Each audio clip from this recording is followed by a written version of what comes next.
Guys, so today we're doing an analysis video of how the polling stacks up and where the actual results were in the governor's map. So just like the Senate version of this video, I'll go through each of the different states, say where the average polling, which is over from Real Clear Politics, and then where the final results actually stand.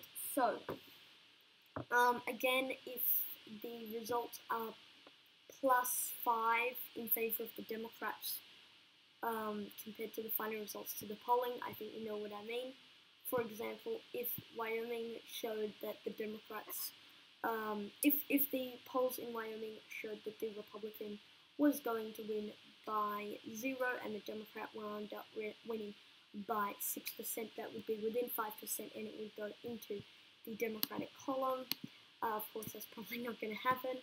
And then the same thing in the state of, if the state of California showed that the Democrat was going to win by 4% and the Republican wound up winning by 1%, it would go into the Republican column because it is in that 5% margin. So we're going to start off all the way out in the state of Alaska, where the average polling showed that the Republican was going to win by 6.25, and he wound up winning by 7.5, so that stays in the toss-up column. Now, going over to Arizona, the polls showed that the Republican was going to win by 16.3%. He wound up winning by 17.6%. Pretty good polling in the state of Arizona. Now, going over to the state of Colorado, polling was almost exactly spot on. The final results was Democrat plus 6.6, and the polling showed the Democrat winning by 6.75. Now, going over to the state of Connecticut, not great accuracy with the polling. It showed that Ned Lamont was going to win by 4.5%. He wound up winning by 1.8%, but it's still within 5%, so I'm keeping it in the toss-up column. Now, in the state of Florida, the polling showed that the Democrat there was going to win by 3.6%. We do not know who's going to win there yet, but the Republican there is favored to win in the governor's race in Florida, so I'm keeping that in the toss-up column.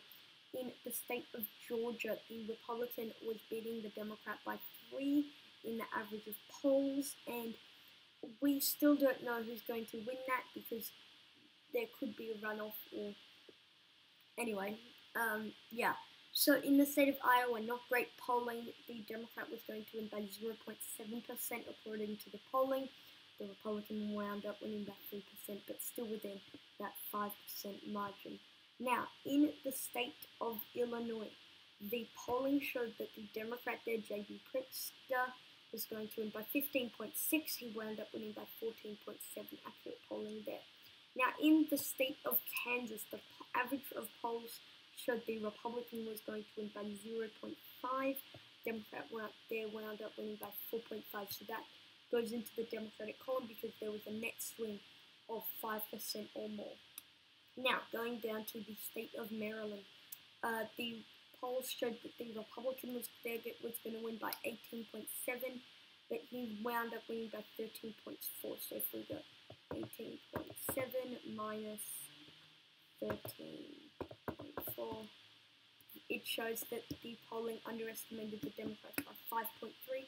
So that also goes along into the Democratic column of underestimating Democrats. Now, in the state of Maine, the polls showed the Democrat was going to win by 5.3%. She wound up winning by 8.4%.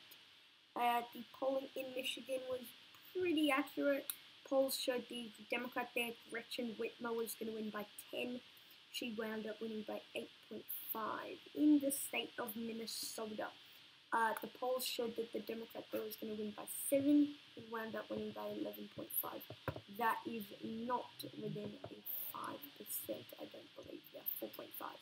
Now, going over to the state of New Hampshire, the polls showed the Republican was going to win by 4. He wound up winning by 6.3. That's within the margin of error. Now, in the state of New Mexico, I believe this is also outside the margin. If we just check, 13.8 was the final results, and 8 was the final average. So, yeah, once again, the Democrats were underestimated in the state of New Mexico. In the of Nevada, the polling showed the Republican was going to win by 0.6%.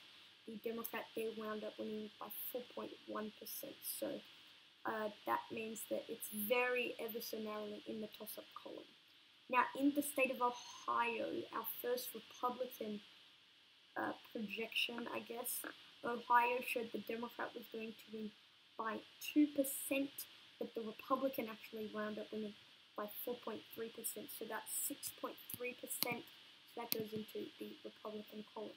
Now, in the state of Oklahoma, the polling showed the Republican was going to win by 5.3%, he wound up winning by 12.1%, another one into the Republican column.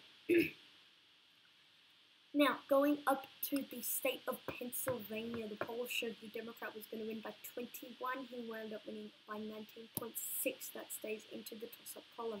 Same thing in the state of Rhode Island, where the polling showed the Democrat was going to win by 13.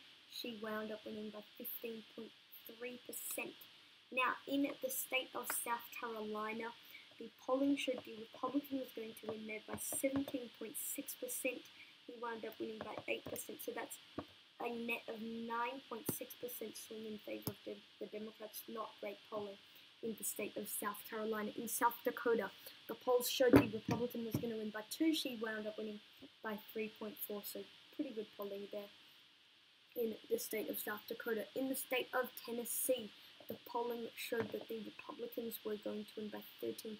They wound up winning by 20.5, so Tennessee goes into the Republican column, not the Democratic column. There we go. Now, in the state of Wisconsin, the polling showed that Tony Evers was going to win by 3.5. He did win by 1.2, so good polling there in the state of Wisconsin. Now, the following states are all safe states. So, in the state of Alabama, no polls were taken, but the Republican there wound up winning. In the state of Arkansas, I'm pretty sure this falls within, let me just check very, very quickly. 33.7, yeah, that is definitely within. So Arkansas, the polls showed 36% of going to the Republicans. He wound up winning by 33%, so that stays into the toss-up column. California, slight underestimation for the Democrats. The polls showed he would win by 16.5. He won by 18.8. Now, in the state of Hawaii, the polls showed that he would win by 29%. He actually wound up winning by 39%. The incumbent there, David Ige, he wins in Hawaii. Now, in Idaho, no polls were taken, but the Republican won by 22.1%. That goes into the Republican column. In Massachusetts, the polling there showed the Republican would win by 39.7%. He wound up winning by 33.6%. Oh wow, that actually shows. So the Democrats were underestimated in the state of Massachusetts. In Nebraska, Republicans underestimated, not really, since there was no polls, but the Republican wound up winning by 18.8%.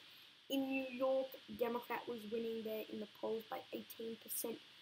He wound up winning by 22.2%, so spot on polling. Not great polling, but you know what I mean. The polling in the state of Texas showed that Greg Abbott was going to win by 16.7%. He wound up winning by 13.3%. Not great polling, but it still falls within the margin of error. Now, in the state of Vermont, the polls showed, I believe, that the Republicans were going to win by 12%. They wound up winning by 15% in the state of Vermont. Now, in the state of Wyoming, final state, and it goes to the Republicans, there were no polls taken, and the Republican wound up winning by almost 40%. So that is the final result. So all these 23 toss-up states, they all had relatively reliable polling with some exceptions. And then the states that are coloured did not have reliable polling, or they didn't have any polling in those states. So 7 states where the polls underestimated the Republicans, 6 states where the polls underestimated the Democrats.